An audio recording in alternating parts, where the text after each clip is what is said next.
minus 40,000 and paralyze you for life. That's why it's important that you have what's called underinsured coverage with your own policy.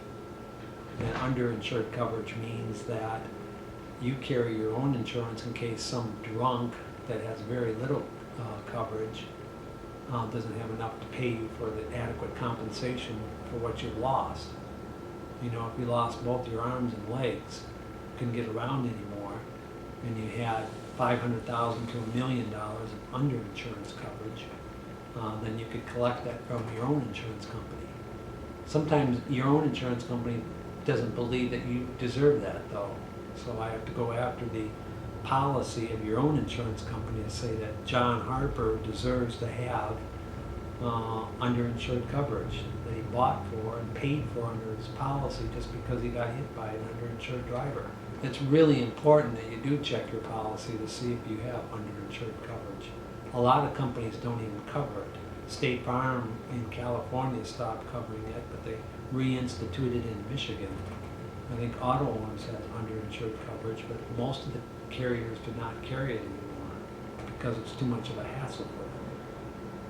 And nobody thinks to ask for it.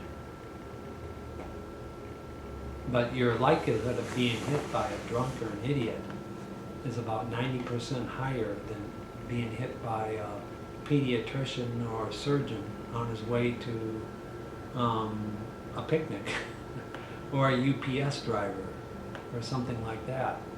A lot of brain injuries in the state and all over the country that are caused by people that don't have any insurance, and people end up with brain injuries. It's pretty pathetic. You know, the politics would like you to think that there's too many lawsuits or too many claims, but the point in fact is there's probably less than 8% of all the litigation involving civil lawsuits for money. You know, but they would like to think, the government and the politicians would like you to think that, boy, there's one lawsuit after another, after another, after another. We got to stop the lawsuits. You ask jurors, you know, raise your hand if you think there's too many lawsuits. Just about every single one of them will raise their hand. None of them will have any direct knowledge of any of those lawsuits, quote unquote, that we're talking about.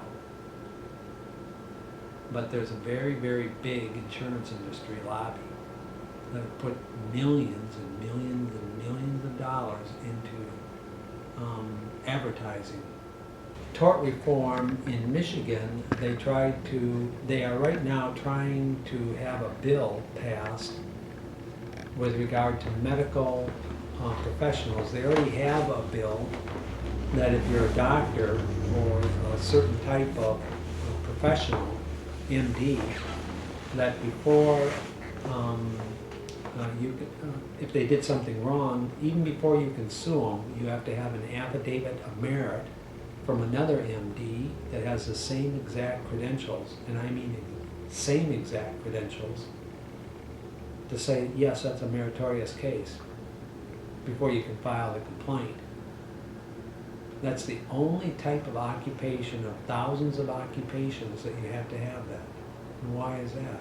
If you have an electrician that gets drunk and miswires a house and somebody gets themselves electrocuted and fries their brain, you don't have to get a special affidavit from another electrician before you can file a case. You know, what is wrong? Money runs the politics in the state and in the country. And the insurance companies have a lot of that.